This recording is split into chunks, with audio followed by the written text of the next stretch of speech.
ರಾಮಾಯಣ ಕುಶಲ ಅವರು ಹೇಳ್ತಾ ಇದ್ದಾರೆ.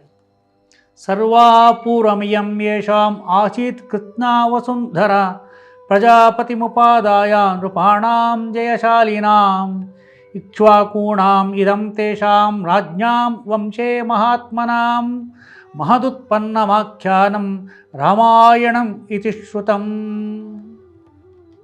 ರಾಮಾಯಣ ಎಲ್ಲಿ ಬಂತು, ಹೇಗೆ ಬಂತು, ಎಲ್ಲಿಂದ ಶುರುವಾಯಿತು? ಇಡೀ ಭೂಮಂಡಲವನ್ನು ಮನುವಿನಿಂದ ಪ್ರಾರಂಭವನ್ನು ಮಾಡಿ ಇಕ್ಷ್ವಾಕು ವಂಶದ ರಾಜರು ಮಹಾರಾಜರು ಅಪೂರ್ವವಾದಂಥ ವೈಭವದಿಂದ ಆಳಿಕೊಂಡು ಬರ್ತಾಯಿದ್ರು.